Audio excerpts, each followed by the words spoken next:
cost becomes a huge issue. And if you talk to your average patent counsel, you'll say, I want to get a patent, and they'll say it's X dollars to for me to write that up, right?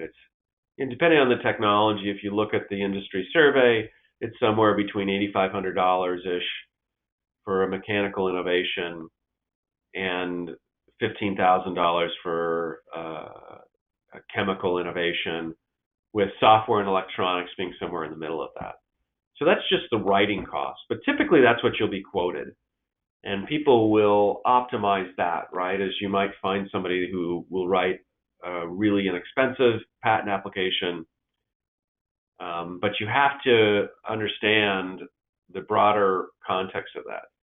Is a very thin, narrow, uncreatively drafted patent application tends to churn excessively at the patent office. And then if you're filing that in multiple countries, you can then magnify that cost pretty quickly, so that saving $2,000 or $4,000 on the front end is really insignificant when you think about the whole process. So it's better to think about each patent as really committing to a multi-year process where you're talking about $30,000 to $50,000 US for each filing, right? And if you're doing multiple countries, again, 30 to 50K. So just in the US, you're talking about something that's really 3 times the writing costs. And that's pretty equally divided between writing costs, arguing costs, and then government fees. And the government fees come at filing, they come at issuance, they come after it's issued, various times as you're arguing it. But depending on the size of your country, your company in the U.S., there's discounts for micro entities, small entities, 500 employees or less, or large entities pay full price. But at any rate, those costs are rather significant, but they pay for the examination and all this sorts of stuff that the government agency, the patent office, does to make sure that your innovation is worthy of patent protection. So rather than thinking about the writing costs when you talk to your counsel, think about that whole big, long, multi-year process that's going to require input from you and continuing invoices for years and years and years to come, right? So if all goes well, you can expect to be paying maintenance fees, perhaps 15 years down the line, right? So you're committing to this ongoing process. Rounds of arguments there's more precise ways to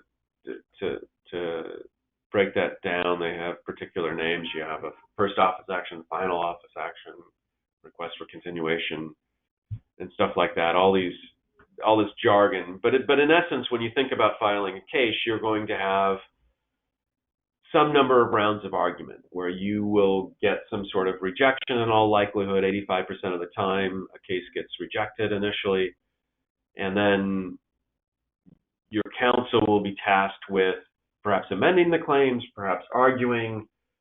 I do a lot of meeting in person with examiners. I'm in Washington, D.C. today, and I met with an examiner on 2 different cases this morning to try and convince her that I had 2 different clients that I was arguing this morning that their innovation was worthy, or perhaps with this amendment, their innovation was worthy of a patent.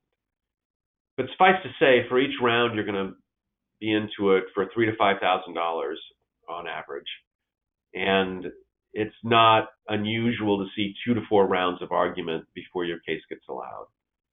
And a lot of that depends on, whether your innovation was truly breakthrough, whether the examiner is tough or easy on average, whether your counsel is effective or ineffective on average.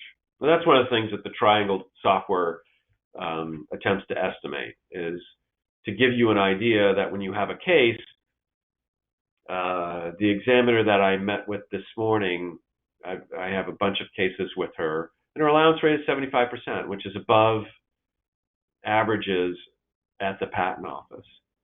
But I'm meeting with an examiner later this week who has never allowed a case. She's been at the office several years, and has not found anything worthy of allowance. Well, those two cases are going to be fundamentally different, and the cost footprint of those is going to be fundamentally different. I might have to argue with the examiner that doesn't like to or has never issued a patent, since she's been at the office for several years. I might have to argue that many more times than I would, for example, the examiner I met with this morning, right? So it's all different, but knowing that this is going to be an expensive case, this is going to be difficult to get, this one's going to be easy, that's key to maintaining that value proposition.